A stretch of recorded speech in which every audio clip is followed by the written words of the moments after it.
발언하고요. 제가 뭐 주고 안 주고는 제가 알아서 할게요. 그 방금 전에 정춘생 의원님 말씀하셨는데요. 공직자윤리법에는 근무 시에 이해관계 직무하고 이해관계가 있는 그런 어떤 직종이라든가 기관에 재취업하는 것을 엄격히 금지하고 있습니다. 선관위는 선거 관리를 주된 업무로 하고 있는데 그 선관위 그 업무의 가장 중심에 서 있는 선관위 사무총장이 아무런 제한 없이 이 특정 정당에 가입해서 정치적 행위를 한다. 이건 대단히 선관위의 업무의 중립성이나 공정성을 침해할 우려가 있다. 이렇게 생각합니다. 선관위 사무총장 네. 계시는데 그 문제에 대해서 해결 방안을 다음 우리 상임위에 좀 보고해 주셨으면 좋겠습니다. 네, 조금 검토해 보겠습니다. 예, 절대적으로 있어서는 안 되는 일이라고 생각합니다. 네. 예. 아마 법적인 어떤 미비라고 생각되고요. 두 번째 제가 지금 뭡니까? PT 하나 올려주시겠습니까? 준비되어 있습니까? 네. 후보자 이 지금 한번 위에 있는 그 프랑 내용을 한번 읽어봐 주시겠습니까? 진짜 내란의 수괴는 이재명입니다. 어떻게 생각됩니까? 이게 표현의 자유라고 생각됩니까? 아니면 이제 과도한 그 허위에 가까운 이 적시라고 생각됩니까? 말씀드리기 좀 어렵습니다만 아니 지금 이 상황은 말씀드리기 어렵습니다. 계속 그렇게 이야기하시는데 그렇게 하면 이야기하면 안 돼요. 본인의 지금 소견을 이야기하는 거지 지금 판결을 해달라는 이야기 아니지 않습니까? 정치적 표현을 한 거 아닐까라는 생각을 하고 있습니다. 예. 자, 이재명 카톡 검열 인공기 이꼬르 이거 표현의 자유입니까? 이것도 마찬가지인 것 같습니다. 표현의 자유라 할지라도 표현의 자유를 최대한 이 보장해야 된다라는 그런 어떤 헌법적 가치 저는 존중합니다. 다만 이게 사실의 적시나 아니면 그 특정인에 대한 명예라든가 이런 문제도 동시에 같이 판단해 주시는 게 중요하지 않겠어요? 이것이 이런 내용들이 표현의 자유라는 이유로 그냥 무방비 상태로 이렇게 개첨된다면 우리 사회가 얼마나 가치관의 혼란에 빠지겠어요. 그런 지점을 선관위가 전혀 무방비 상태로 그냥 방치해 두는 것이 표현의 자유에 대한 옹호라고 생각합니까? 그렇지는 않다고 생각합니다. 어떤 기준이 필요하다고 생각합니까?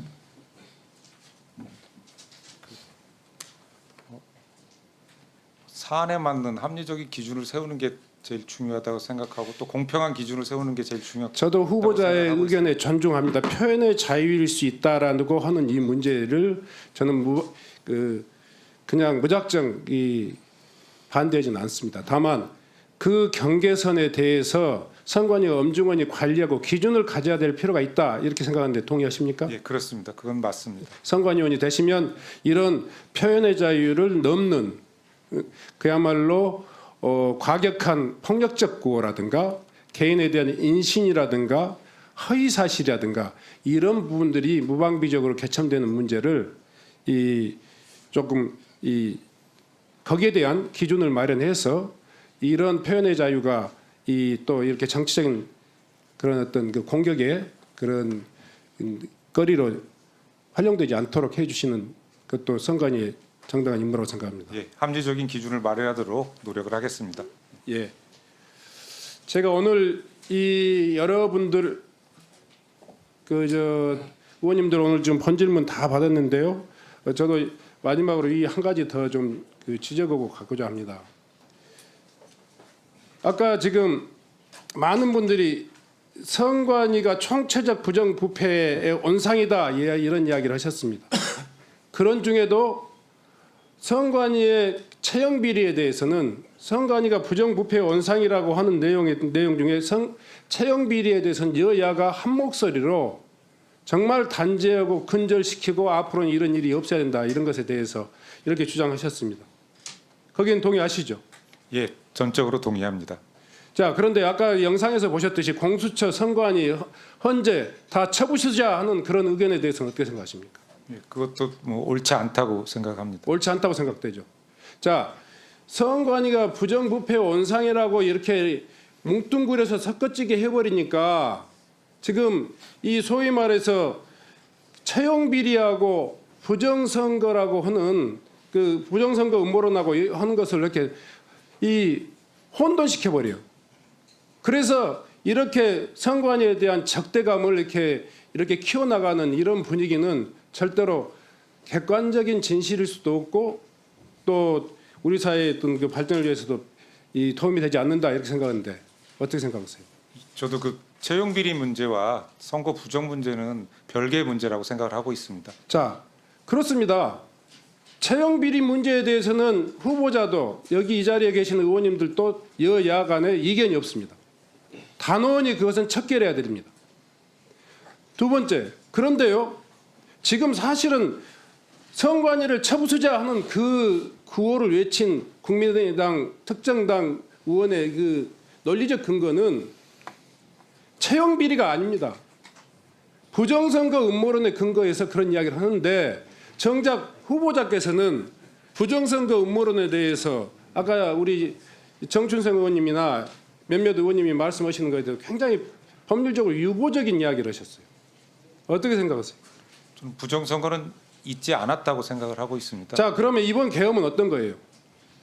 소위 말해서 이 윤석열 이 대통령이 이번에 계엄의 근거로 가장 내세운 것이 첫째가 선관위의 부정선거, 선관위가 부정선거 원상으로서 이 선거를 공정하게 관리하지 못하고 있기 때문이라고 이야기하는 주장에 대해서 어떻게 생각하세요? 말씀드렸듯이 부정 선거는 있지 않았다고 생각하고 있고요. 그런 논리에 근거해서 계엄령이 만들어졌는데 그 계엄이 불법 유언과 불법적인 어떤 계엄이라고 하는 질문에 대해서 왜 그렇게 주저하세요? 그 부분은 뭐 현재 좀 사건도 진행 중이고 뭐 여러 가지 요인이 있을 수 있을 소신을 것 같아서. 묻는 겁니다. 소신과 소견을 묻는 거예요. 지금 선관위가 받고 있는 두 가지의 오해, 그 중에서 하나는 적극적으로 해명해야 될 내용이고 하나는 적극적으로 하나 주장해야 될 내용이란 말이에요.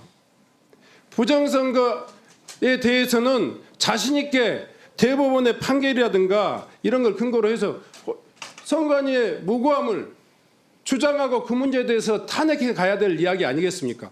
예, 그렇습니다. 그 문제에 대해서 왜 소극적이에요, 그렇게? 지금 채용 비리가 본질이 아니란 말이에요. 우리 사회에 지금 선관위에 쏟아지는 그 비난의 거의 90%는 부정선거의 근원지라는 오명 때문에 그렇단 말이에요. 저는 그렇게 봐요. 채용 비리는 채용 비리대로 척결을 해야 됩니다. 따로따로 해야 됩니다. 그렇지만 부정선거에 대한 선관위의 단호한 입장이 필요하고 주장이 필요한데 후보자께서 그 문제에 대해서 굉장히 법률가적인 주저함이 있어요. 제 지적에 대해서 어떻게 생각하세요? 지적은 잘 받아들이고 그 선관위원이 된다면 그런 문제에 대해서도 다시 한번 생각해 보도록 하겠습니다. 예. 여하튼 선관위원이 되시면 선관위가 지금 받고 있는 누가 아까 그랬지 않습니까? 억울한 그런 부분도 없지 않아 보입니다. 채용 비리는 100번 반성해도 부족함이 없고 선관위 부정선거 음모론에 근거한 계엄령이라든가 그런 선관위 처부수자라는 그런 이 논리에 대해서는 단호하고 자신 있게 대응해 주시는 것이 앞으로 선관위가 우리 민주주의 이 대한민국을 만들어가는데 자기 역할을 제대로 해나갈 수 있는 길이라고 생각합니다. 예, 말씀하신 것을 잘 명심하도록 하겠습니다. 네, 꼭 그렇게 해주시기 바랍니다. 우리 배준영 의원님. 존경하는 정춘색 의원님이 저에 대해서